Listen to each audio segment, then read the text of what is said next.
And happy Monday. It's technically a federal holiday, but Mhm. because we're getting a cold on it. We're just a few minutes late.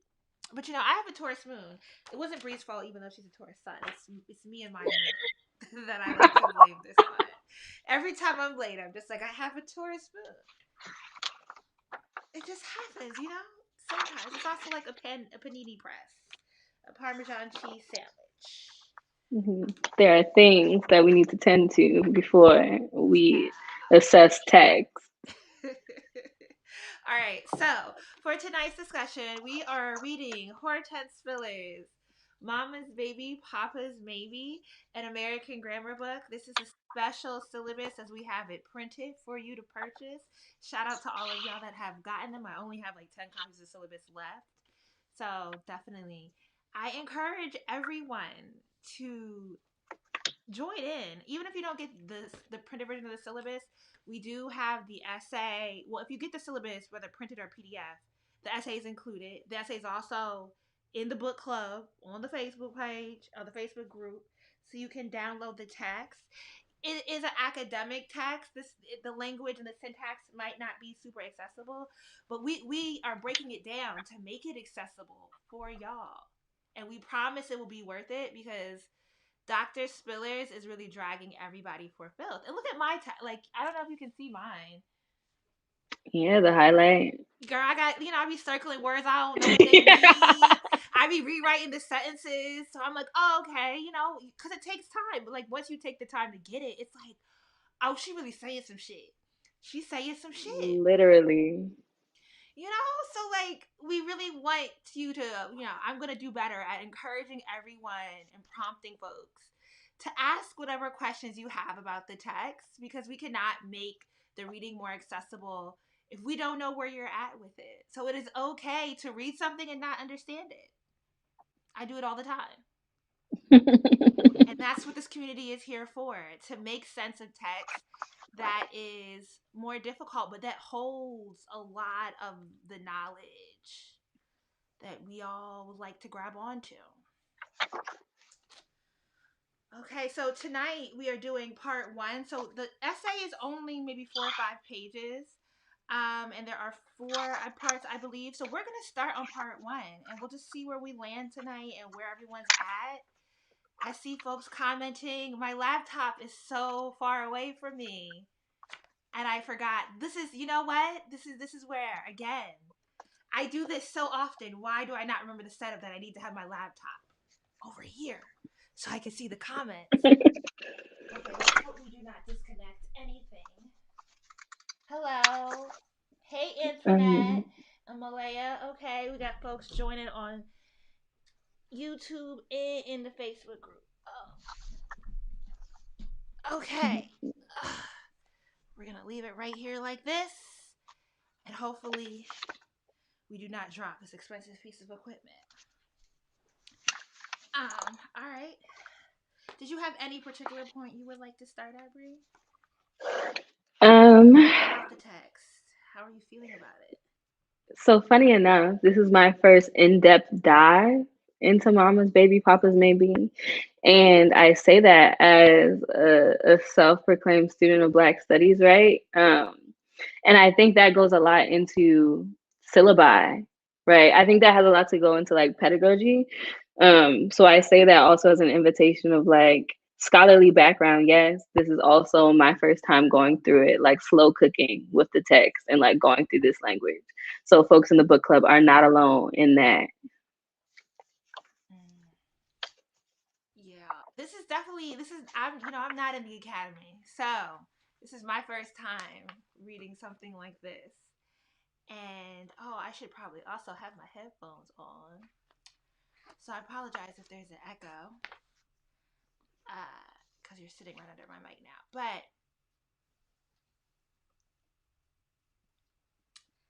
um, yeah. So this we when we crafted the syllabus, we were very mindful of the fact that Dr. Alicia and Chloe, soon to be Dr. CJ, are the ones who recommended we read this and that we read it specifically with the Toni Morrison text.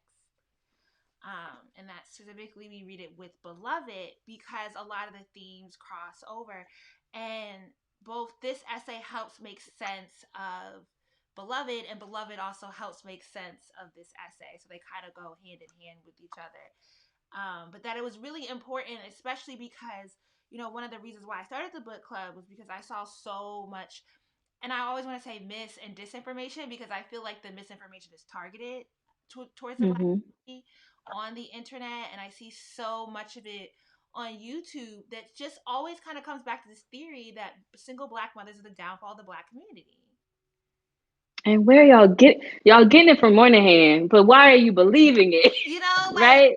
the ADOS movement, the hypergamy movement, the whatever Kevin Samuels is doing, the leveling up, the group economics, and even outside of YouTube on Instagram, like the very pro black.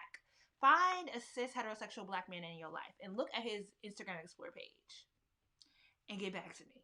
You know, it's deep. And even beyond like social media disinformation, like local governments use these myths about the black family in their policy making, like in their policy recommendations about like daycare and the infrastructures that they need to build. They base it around this idea of a nuclear two parent cishet household, and it's like, yo, what are we doing? If it doesn't make sense, then maybe we need to stop trying to make the triangle piece fit in the rectangle hole, right? If we bring it back to like toddler imagery of trying to make something fit that was never meant to work in this context.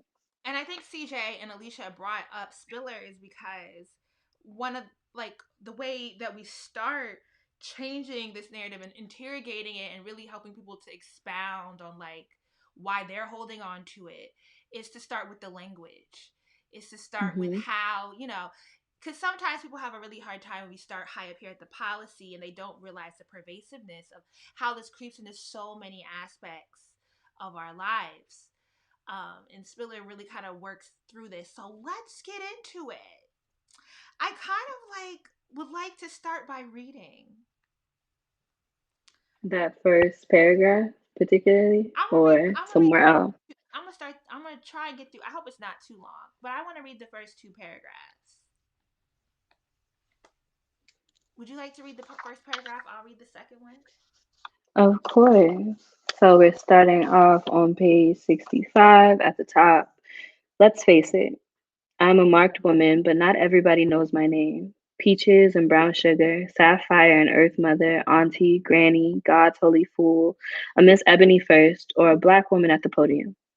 I describe a locus of confounded identities, a meeting ground of investments and privations in the national treasury of rhetorical wealth. My country needs me, and if I were not here, I would have to be invented. I did not know what privations meant, and it means a state where things that are essential are scarce.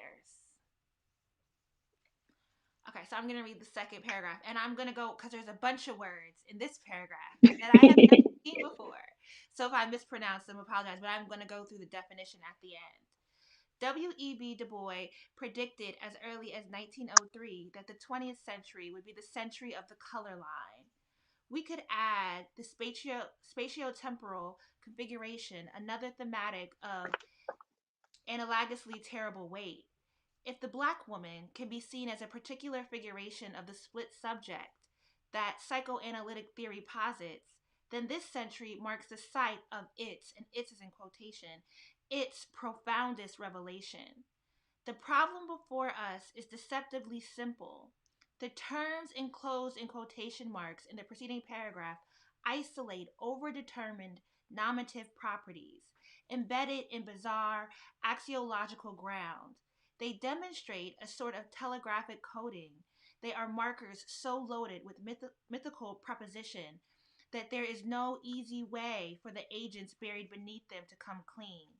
In that regard, the names by which I am called in the public place render an example of signifying property plus. In order for me to speak a truer word concerning myself, I must strip down layers of antenated meaning made in excess in time, over time, assigned by a particular historical order, and there await whatever marvels of my own inventiveness.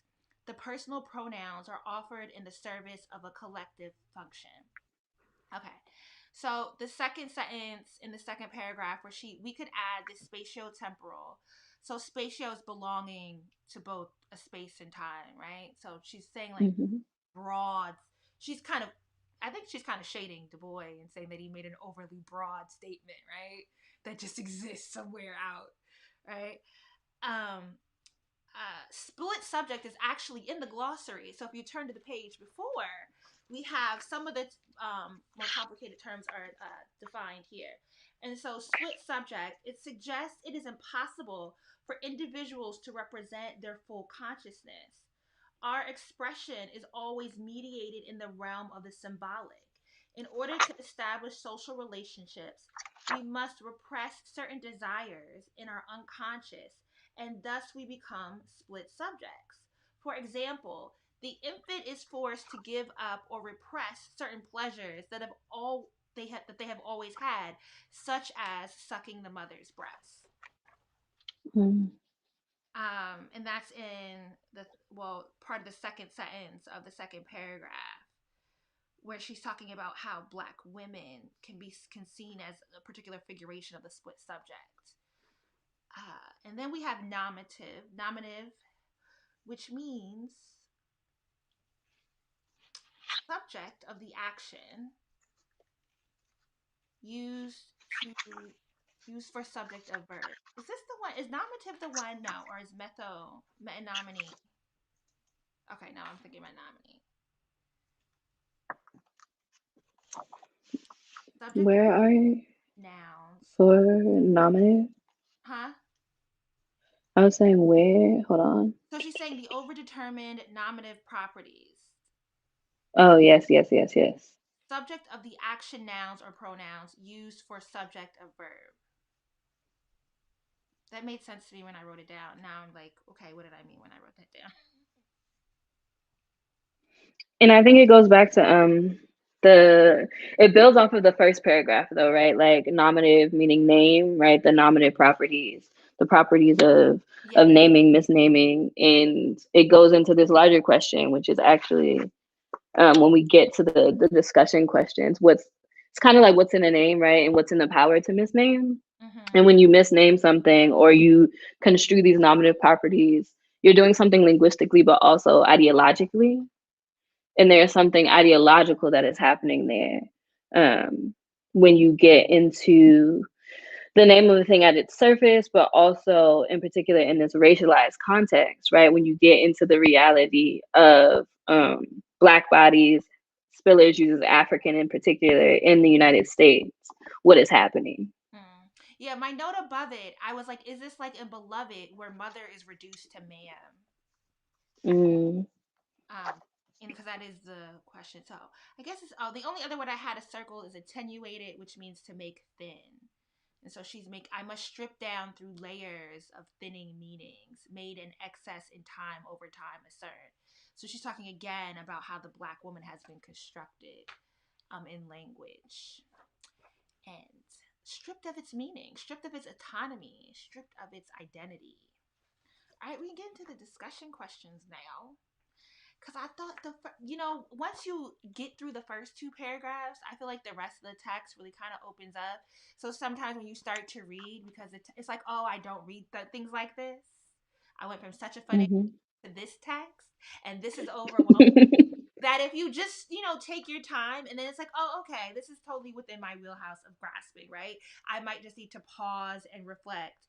And I don't know, sometimes you have this idea of reading as if you're supposed to read and just know, and no, sometimes you have to read and think, like you have to process. And I was also going to say, in particular with Spillage, I know people in the academy who have read this piece multiple times, and every time it's a constant learning.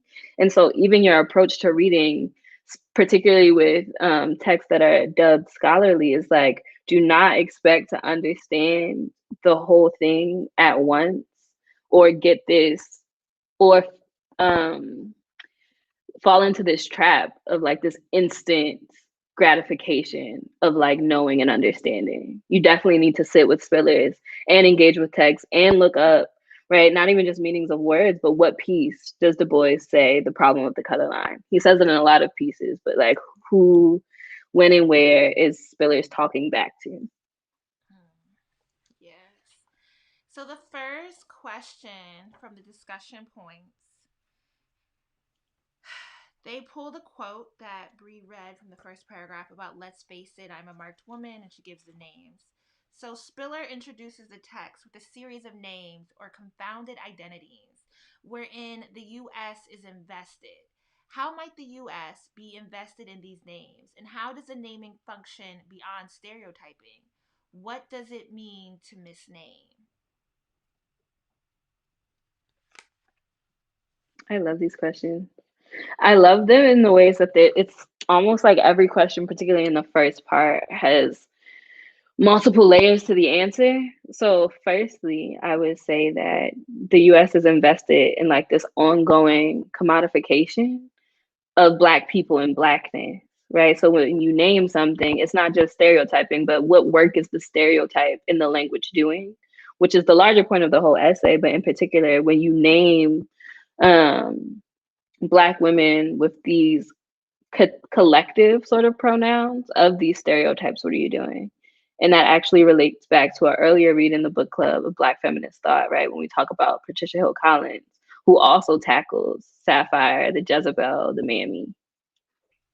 No, that's a really good point because I'm thinking, blackness is always for sale, but it's never for sale by the black people, right? It's never for sale by us. And so part of this naming also just always keeps us out of reach of in a capitalistic structure of ever owning our labor.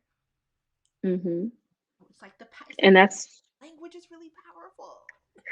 and that's what Spillers is getting at, because on page in that paragraph you just read, right, of when Spiller says signifying property plus, and I will also note to people pay attention of when Spillers is using quotation marks and italics, Mm-hmm. like stylistically, because that goes back to Spillers uses the term property plus, which points to a literal investment in human commodities. But it's not this affirmative investment of we care about you, we are affirming you, we are challenging you and empowering you. It's like, no, like literally we are trying to manipulate you. We are commodifying you. You are a human commodity, right? You are property available for purchase. I And mean, when you misname, oh, sorry. no, go ahead. I didn't mean to cut you off. I was gonna say, and when you misname, it might not even be when you get deeper into Spillers, right? It's not even like a misnaming to say, it's like to name in the first place, right? Like you don't get to name yourself in this commodification. Yeah, and as Spiller goes further into the text, it's not even like you as a human being don't get to name yourself, but you don't even get to be the human being. You don't even get to be the body. You are reduced to flesh. And then, I was thinking, I think I saw you tweet something about the event of Black Death. And I was like, it's Mm-hmm. tied to that, right? How we treat Black Death as an event. It is never what is happening to the human being, to the body, to the family, to the community. It is an event. And so we never fix the problem because we're never treating it as an intimate thing. We're treating it as a thing that Mm-hmm. happens in, now I want to use the words the spatio-temporal. Right. We make it right. That is the spatial temporal configuration, right? That is the we make it happen, right? Like you could pick a decade, pick a year even, and there's a name of a Black person whose death has propelled, if you want to call it change, action, rage, fury. But Spillers is like, this is the condition. And we get into that with like the last question of this section, right? An American grammar book, right? Like when you study the language, when you study the spatio-temporal configuration, you understand the lay of the land. Yeah. It's like, I promise y'all, just come along and read the essay with us. Because I'm sitting here like, I'm mind blown. It's just like, wow.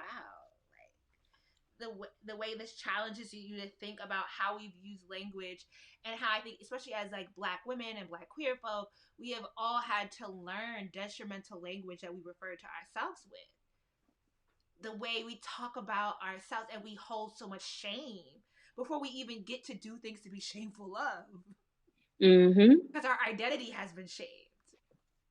Right. And that gets us into that next question, right? Of how is a child's identity determined according to the US, to Spillers, to you.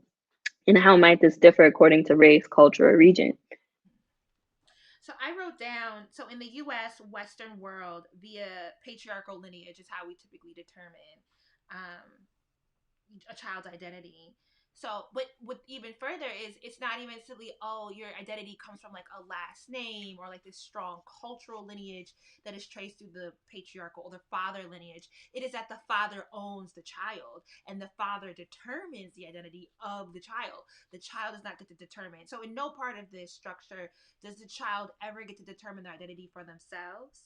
But in the US, it's fatherhood and fathers or men are viewed as the owner of their wife and children. And also the black folks who do not get to tap into this idea of having a lineage. So, and this is connects right to beloved. So where Seth is referring to like her mother and only seeing the back of her mother and the hat her mother was wearing in the rice fields, and that's her man. And Toni Morrison talking about how Seth didn't have the right to do what she did, but she was right to do what she did because yeah, the killing of her child was almost of her invoking her right to be a mother and decide where her child goes in the face of somebody coming back from the plantation. And again, it beloved, or the child that becomes known as beloved, is never even named as a child. It's just a daughter that Mm-hmm. crawls, question mark. Yeah. And then the school teacher comes and says, I know she got some things and we want to take them things back, as in her children are them things that are not her children but are the property of the Garner plantation. So Mm-hmm. do we as black people really get to acknowledge our lineage? Because the Moynihan report says that to the detriment of the Negro, we have been forced into a matriarchal lineage. But as someone who's put together my own family tree, and part of my family were free black people in the South, and they stayed in the South, which is crazy. But free black people in Florida, you can't find any of the names of the women in my family. Mm. But it's somehow my lineage, and to my own detriment, is matriarchal. But I can't even, the women can't even be named. The women aren't even given a legacy. The women aren't even allowed to be powerful Wow. yet, because it's immediately suggested that it's been forced upon us against our will. And it's why Mm-hmm. we are so weak, because men are supposed to lead and they are not leading because women are taking over. But we're not taking That. because we're not allowed to be human. So it's this constant contradiction that Liz is pointing out in the way we view our identities. Okay, that's the point that I got. The way that you applied that, like, to your own, literally, your family is the case study, right, of the application of these white Western capitalist logics to black families. It's like when you believe it, this is what happens on record. This is what is done to like circumvent whiteness, but it's embodying that script. And to add on to what you offer, I also extended it to Moynihan's report and Western logics, definitely, but also the ways that different communities internalize these logics and deploy them against children as far as like agency is concerned, right? So we have the logic of child as property of the father specifically because of the way that we think about property and wealth within the family. But also, even when there is no father, right, or these imagined Negro communities full of matriarchs, children are still not empowered, right? And so when we think about that relationship of children within communities, children writ large are property. Yeah, and it's a constant contradiction. I was thinking when she was talking in, well, let me know. Let's go to the next question because it'll probably come up. Through kidnapping, enslavement, ongoing captivity, Spillers argues that something has happened to the black female body and the black male body. What has been negated through these processes for black people? And this is when I start to eat this essay up because the way that Spillage drags all of us, Yes. I think we get to it. Okay, yeah, that's the next question about how Spillage basically calls everybody dumb, right? For our um, reliance on gender. but for but for this question, I went to page 66. 66, I believe. Yeah. Um, where she says, which paragraph is that? I have so The many second, question marks on this page. right? And getting into that second paragraph that begins in other words, Yeah. but continues a few sentences down where she says that there's no symbolic integrity to the male female difference, right? She says that the distinction of male female has no symbolic integrity, and I'd argue that Spillers is asserting that this biologic of gender, because she talks about this human biology, is nonsensical. Like, what is our understanding of human biology in relation to African subjects? And this is where we get into really specific language with folks, because Spillers is a scholar of English, which is also important to point out in her engagement of Black studies. So she's pushing back and offering questions a lot on page 66, which Mm-hmm. what is why it makes sense that in turn you have a lot of questions about, like, what are you getting at? Yeah. Because she's confronting that idea and that assumption that biology makes sense, Mm-hmm. and telling us that, like, we give biology a lot of weight. We take those assumptions and we don't question them, and we don't question what it's doing in relation to, she calls it, other stress points at the end of that same paragraph. We would gain, in short, the potential for gender differentiation as it might express along a range of stress points, including human biology and its intersection with the project of culture. And so basically she's saying that blackness, in my reading, she's saying that blackness renders gender nonsensical through a biological frame. Yeah. I mean, and back to the question about kidnapping and enslavement, that something has happened, what's been negated through these processes for Black people. So I don't know, maybe part of this question is also answered on 67. Um, Yeah, when we get into the flesh and the body. body and the flesh, right? And then at the, what is this? The last well, the second to last paragraph on the last complete paragraph on the page. The first sentence is, these undecipherable markings on the captive body render a kind of hieroglyphics of the flesh, whose severe disjunctures come to be hidden in the cultural seeing by color. Mm-hmm. Um, and backing it up, I'm sorry, because like it's really just the whole page where she's breaking down this concept of the body versus the flesh, and this sort of violence, or the end of the first paragraph on the page, where point number 4, as a category of otherness, the captive body translates into a potential for pornotroping, which is a word I never heard, but like, pornotroping, I'm thinking, oh, over sexualized, but it means the process of reducing a person or group to mere flesh that's hypersexualized. So it's not even like Mm-hmm. I think of like the person or the people being seen as hypersexualized, but she's saying the flesh. Like, you're not. She's constantly reminding us that these are not whole. We're not seen as whole people. The language does not represent a wholeness of a person. That the person is constantly being reduced to pieces of their flesh, and therefore we lose an essence of what has been done to us, what does live within us, what we have had to absorb to survive.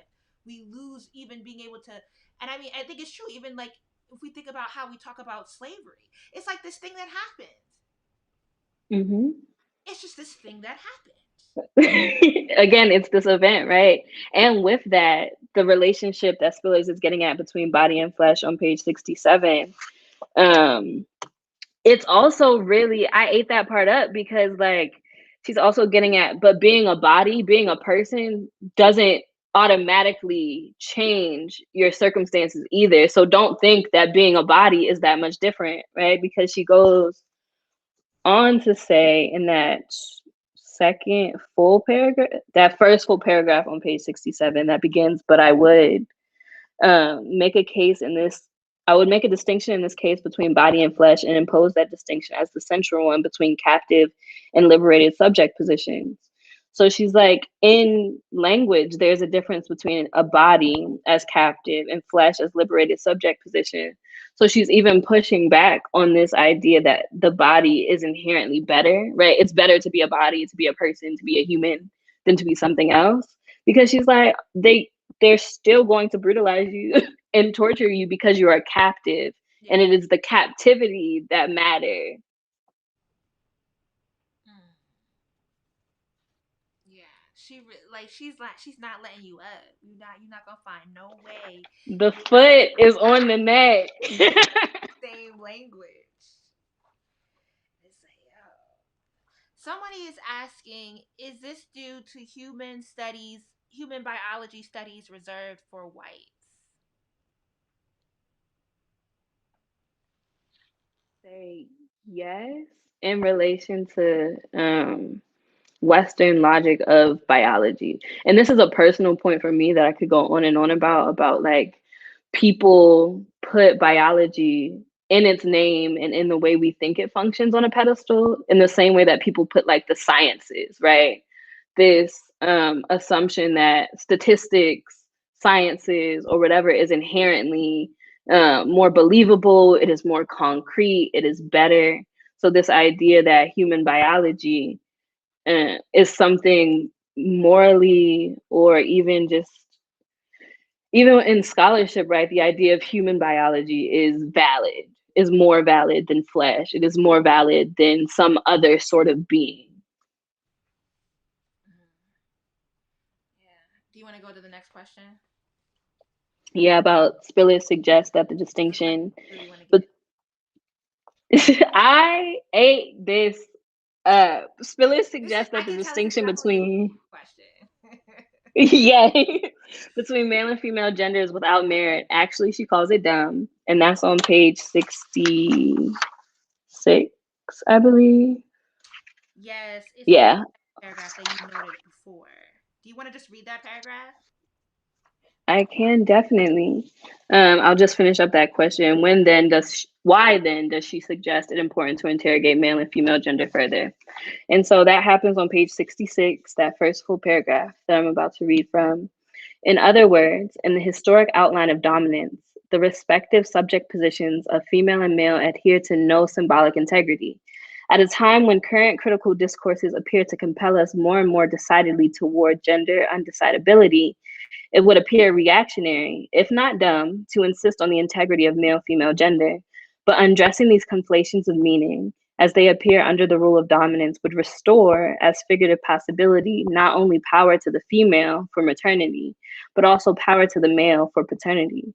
We would gain, in short, the potential for gender differentiation as it might express itself along a range of stress points, including human biology and its intersection with the project of culture.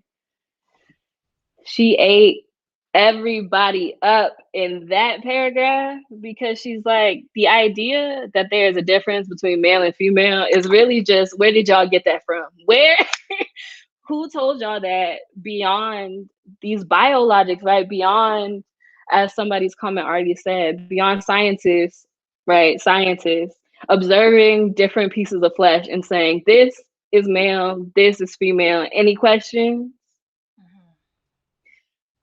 Just ate us up. And I would also like to draw attention to when she capitalizes female and male and paternity and maternity. Mm-hmm. Spillage does some amazing things throughout this essay, again, with style and with those editorial choices of where to put emphasis. And she makes note of that in her parentheticals a lot of the times, just to remind us that she is doing it on purpose, Mm-hmm. right? So capital F female and capital M male to describe this human biological idea rather than taking it for granted as this noun Mm-hmm. and this adjective to describe something. I So loved it. in the last paragraph, when she said we would gain, in short, the potential for gender differentiation as it might express itself along a range of stress points, is she saying that it's still helpful to understand how culture got to where it's at by understanding how these gender points intersect? Right. So I guess maybe I read. oh, well, we still need to talk about how patriarchy exists, right? And we would have to then talk about the gender roles within patriarchy. And so we can't just say, oh, gender is dumb, and then completely abolish it without actually also talking about the structure and systems that have relied on this gendered identity that we live within. Yes. And to get there, to get to what you're saying, Spillers first needs people to understand that these things are not inherent. They come from something, right? Like an underlying theme of this piece is that things have meaning because of the ways that we engaged them, right? So male and female as distinctions have meaning because we believe in biology. If we peel back this inherent power of biology to be the thing that gives gender meaning, maybe we could talk about gender from a variety of points. Maybe then it would have potential.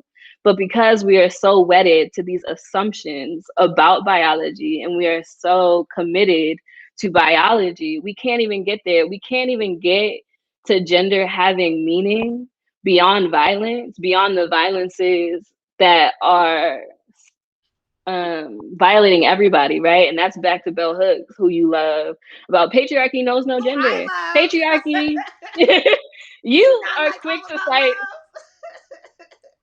all about love, but Bell Hooks is your girl. Toni Morrison and like Audre Lorde are more like I'm quick to pull out a Morrison You quote. know what's funny? I did not like Bell Hooks until recently. I valued, I love All About Love. I think she put her foot in it. But what I like about Bell Hooks is that she challenges you. Cause there's a lot of things that I just be like, girl, I don't know. But you can't just tell Bell Hooks I don't know. You have to reply. Why? Yes, Exactly. you have to engage in the argument with her. But there are some things that I think, in theory, I'm like, Belle, you ain't even living in this shit, girl. If I may. If I may. Because you be talking about your white man But love. that's where Hooks and Spillers complement each other though, because people ate Bell Hooks up for patriarchy knows no gender. Because back in the day, people was like, nah, like people of marginalized genders, we don't participate. Bell Hooks was like, now that even interpersonally makes no sense because you do, and we need to be honest about it. And Spillers is like, we need to be honest about the ways that these things have meaning is because you believe in biology. The way that we get to patriarchy, the way that we get to the particular patriarchal violence that we're facing post Moynihan report is because y'all believe everything that they have told us about a distinction between genders. And that's how she gets into it further with when she talks about the African female subject. You know, I But I think the book club is helping me come into a better understanding of Toni Morrison because I'm realizing I read a lot of Toni Morrison in high school in my early college years. I did not study Toni Morrison. Like I read it, and mm-hmm. somebody said to me today, like one of the LLC Twitter people, real estate Twitter people, told me, sorry, I'm not trying to be disrespectful. I'm really not. This is so weird. Why does my phone look? Sometimes my phone just be looking real weird. I don't know what this shit is. Okay. It's also still microbrains. Mercury is still in microbrains. So Yeah, I've had like when somebody sent me on Instagram, they sent me a post. Where's my Instagram at? Okay.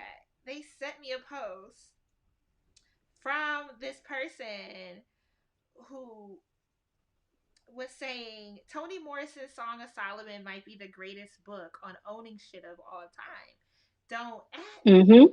And I'm like, but they're making the case that you should own things, that you as a black person should strive to own things. And I'm like, they're a real estate person. That's not what Toni meant because like none of her characters that sought to own things were good people. Like Toni, like actually, I don't know if Toni ever wrote a good character in her life. Like the characters, the writing be good, but like as a person, there's no innate good in Toni's books on purpose, right? And that's part of what Mm-hmm. challenges you to see that none of us are innately good people. We have to strive towards kindness, and that is a word to Toni Morrison. That is a very adult and complicated act. The act of kindness is very complicated. But like they were just going through like about I, Milkman's Aunt I just Pearl. want to know How are you like? Because I think how did you get ownership as a good thing out of Song of Solomon? Like Pilate was the most, I guess, if we're talking about morally redeemable characters, Pilate was the best one out, and like her ownership was like, I mean, I need to make money and care for my daughter, so I have a couple of side hustles. But as far as like them people over there on not Doctor Street, I don't know them. We don't bang like that anymore. I don't follow those same logics at all. I think Morrison definitely challenges how black people function under capitalism. That's what I get when she talks about, because in Beloved, Paul D has this whole, thought process around ownership, around power, around, what does he get to, like, not even how does he identify himself, but how does he get to decide how others identify? And how does he interact with how he perceives how they should be identifying?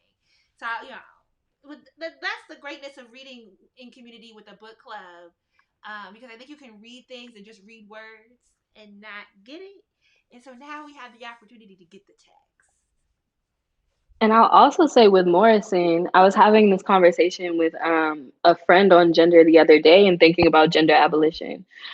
Morrison's books do a great job of complicating gender and sitting in the complications of gender for Black people. Because when you think about some of Morrison's most notable or canonical Black female characters, right? Female in quotation marks, like Spillers, their personalities and the attributes that they have are very much so ascribed to masculine traits, right? Like Sula is hated for her traits that are unbecoming of a woman. And I think Morrison is doing a very particular thing when we always have these characters like Sula, like Pilot, who are like, everybody else is bugging and y'all are doing something to my body.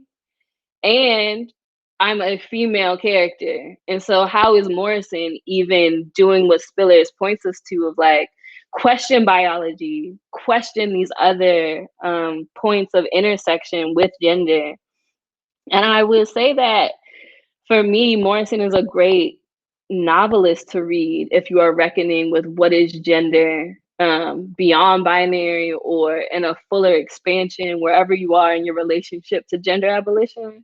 Because Spillers is like, it's dumb, but I guess if it has effects on our material conditions, we still need to understand it. Hmm. And Morrison's novels do just that. Yes, I completely agree. All right, let's move into the next question, which is why.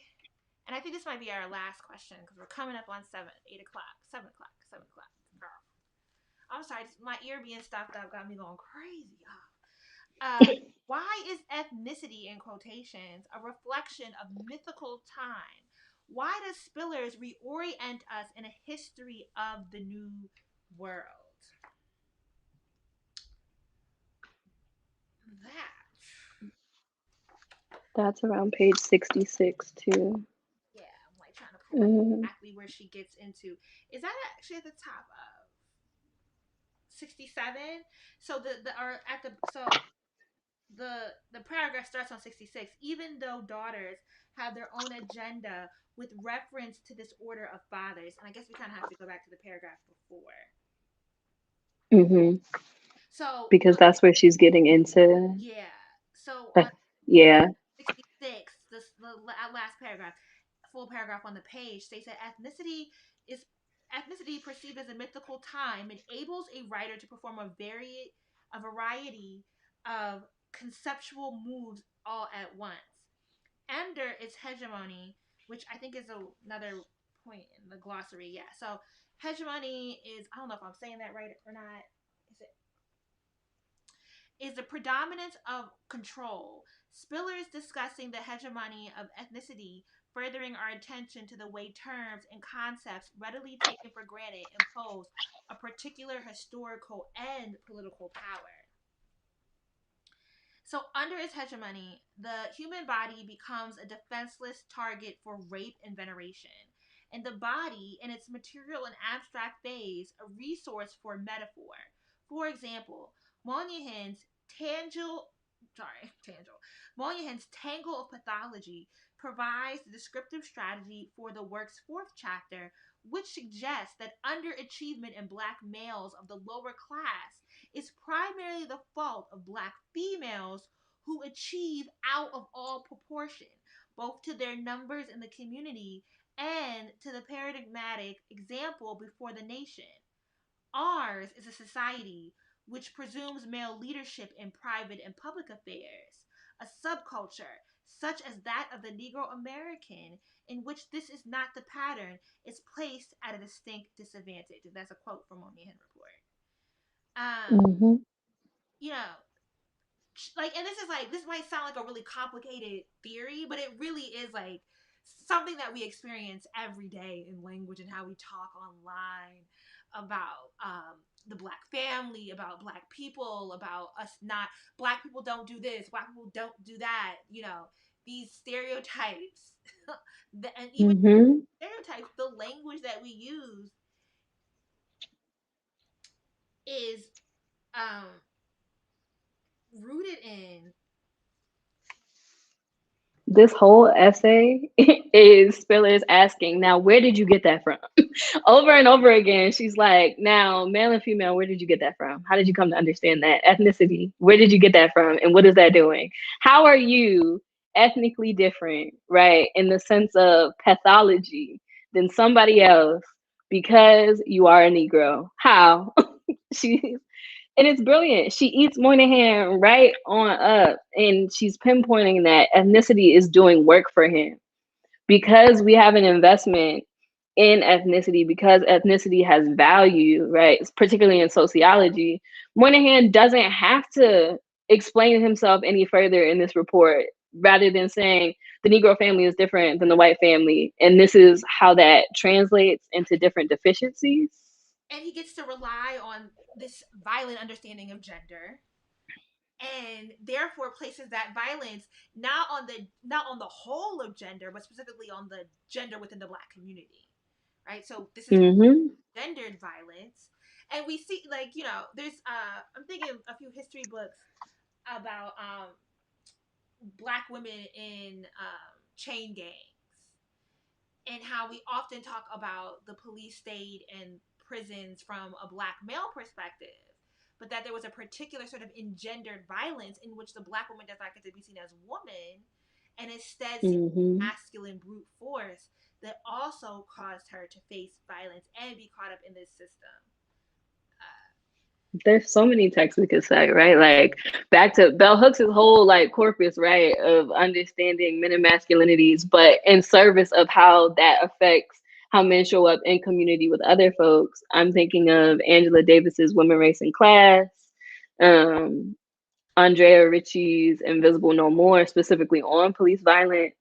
And Spillers takes us back to the violences that enslaved folks faced under mutilation, right? She's like, where's this idea that you have that African female subjects were not brutalized or were brutalized less harshly for right. being So female? Who they, gave you that? right, right, that somehow, and this is again how we use gender to our detriment, because we do constantly have this conversation about against black feminism, because black women need to just focus on the black community and should not focus on their gender, and we never really get to live within our the supposed, you know, what is it supposed, like, what is actually the benefit of gender though? Like, I'm getting ready to say we never get to live within the benefit of our gender, but I actually don't know what I mean when I suggest that there is a benefit to gender. But this is something that through the Mm-hmm. language that we've learned is how we constantly reflect. But what are we reflecting on? Like, what are we actually saying when we say these things?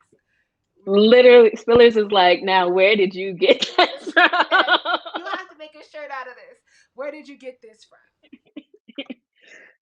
That's what the whole, and that we'll get into it in other discussions, right, about, but that is the American grammar book. Like, where are you getting this from and how is it being used in service of violence? Mm-hmm. And people, when we really get again into that part about the African female subject and flesh, people gonna be real mad because Spillers is like, if we really understand what the experience of captivity was, we'll understand that everybody needs to be talking about patriarchal violence because the male flesh too suffers.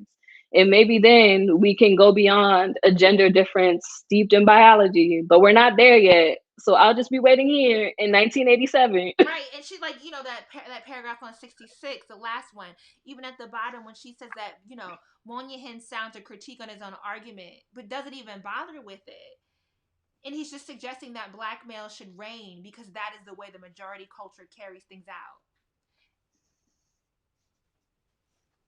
Copy and paste from whiteness, and you should be fine. Yeah, Is what Moynihan said. right.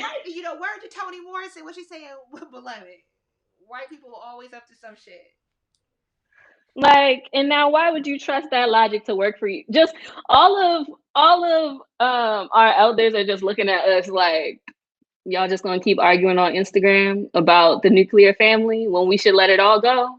No, people gonna have a real hard time with that one. But that goes We gotta get how she rid of opened it. it up, right? Like signifying property plus the nominative, the overdetermined nominative properties. Hmm. And even in starting with the boys, right? Because beyond just that paragraph of eating the boys up for the problem of the color line, I think she's also hinting and signaling at Du Bois also had a part to play in how we get to Moynihan, because Du Bois, you're a sociologist who in your work pathologized Black women as just like these matriarchal, like you are the basis of the welfare queen trope, Du Bois, in your work. And we need to reckon with that. It wasn't just Moynihan out here telling us to be with our right, to be with our baby daddies, right, and form these family units. Du Bois had an investment too, and Black folk ourselves in our contemporary moment keep investing in this logic. To our own detriment. And what I'm loving, and even in having this discussion with you, so thank you, Bree, is that I think we could say like, what is the point of the nuclear family? Maybe it is time for us to move on from that, and that seems like such a complicated like up here, but like this essay really allows us to like, well, what are we actually holding on to? What constructs? Where Mm-hmm. things from? What value are they adding to our lives? What value have they added to our parents or our grandparents' lives? Have we ever actually got understood the lives that our ancestors lived and how we ended up where we are at today? Right? But again, we think slavery was just a thing that happened. The language Mm-hmm. around it, and I mean, the next question gets into the flesh and the body discussion, but we'll talk about that the next discussion. But yeah, how are we even talking about when I understand that I lived in my grandmother's belly, right? This generational trauma that I'm working through is in my grandmother. Mm-hmm. And so if my grandmother was in her grandmother's belly, what were they living through? What were they getting? And so that's why I think I really appreciate CJ and Alicia for this suggestion, and that we are reading Beloved, which I have now finished, and I'll be hosting a discussion tomorrow on.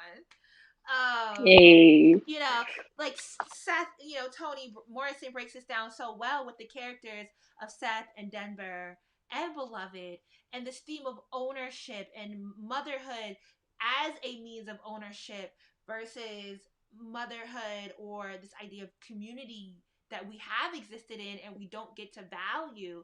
Like when Paul D is looking at the like meeting black families that are like generationally, Mm-hmm. and even the idea that like, yeah, post the Civil War,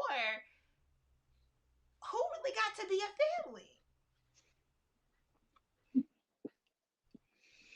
And so that point is really salient when we again bring together these spatio-temporal threads, as Spillers calls us to, of like, why are we aspiring to whiteness via the nuclear family when Black folk have formed kinship networks that are not biological and not two parent for as long as folks have been living and dying in the United States, right? Like, if you really think about your lived experience of your upbringing, you can probably think of kinship networks and communities beyond your nuclear family and are likely better for it, right? If you really take a look at it. I mean, So I hope folks sit with that tension. even if we are fully invested in this idea of black exceptionalism, even if you look at the exceptional Negroes trademarked, Um, Mhm. None of them come from, like Michelle Obama. And this is one of the questions that I asked her, not to flex, but one of the questions that when we did the interview about becoming, because I'm reading the book, which I really didn't care, but in reading becoming, I did like the first half of the book because, and I'm like, I'm hoping this book is not lost on the white woman it was written for, that her ability to succeed was because of community. Like, she had a great Mhm. uncle and a You. great aunt, right? She had Valerie Jarrett. There was literally a hand reaching out from outside of her household at every step in her life that ensured that Michelle Robinson Obama got to be one of the exceptional Negroes TM. Mhm. And most of us, at any level of our success, if we really sit down and think about it, and we're so often, again, the language we use is so individualistic, right? We're so often taught to say, I got here by, when because it is not our immediate family, and because very rarely for Black folks is it ever your immediate family that puts you on, we tend to then say, oh, we did it by ourselves. We got here on our Mhm. own. And it's like, yeah, I might not come with a generational wealth that would have allowed, a small loan of $100,000 to like kickstart my career. But I can't suggest my ability to do anything that I do today has come from my own means without the support of both my immediate family, but people, the community that has constructed themselves around me. That there has continually been some, even if I can't necessarily identify it, the idea that I come from a community of people rather than simply a mother and a father has allowed me success. Yep.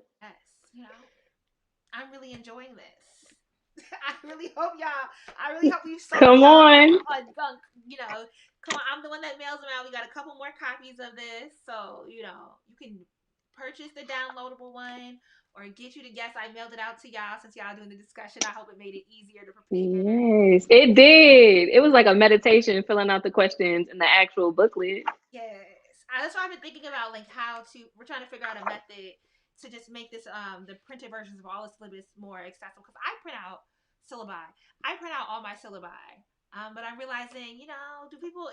It's cheaper to sell them to people than it is Mhm. to FedEx and print it out on your own, and it's a Got different you. quality. So if we can figure out a way to be consistent with this, we'll do it. I sent you the Audrey Lorde shirt though, right? Yes. Okay, so I picked the right one. I was trying, I thought about this. I was trying to figure out who would want what shirt. So I was like, Google searching folks' Twitter handles and the authors, make sure that Hey. the same. Like, because sometimes you get it like it's complicated. Sometimes you get into Black feminist text, and there's an assumption that we are all going to like the Black feminist authors, but they didn't even all like each other. So That could be a whole other you discussion. know what I mean? They didn't even all like each other. So like, And some of them would really like for us to stop putting them on t-shirts with each other because they do not bang. yeah. So we were trying to make sure that we did an ethical way of, getting the hood t-shirts out to the hood literary shirts out to these. All right. Thank y'all for joining. I hope this was a fruitful discussion for everyone. We will let y'all know. We'll probably do a second discussion maybe later in this week on part one to get through the rest of it. But we're gonna slow roll with this text. We're gonna make sure that we can meet y'all where y'all at. So ask all the questions. We want to hear from you. Have a good rest of your Monday. I would say Tuesday. Ooh, It's time to sign it off. it's okay. It's the ear. It's the ear. I'm gonna holler at y'all later. Have a good rest of your evening. Bye.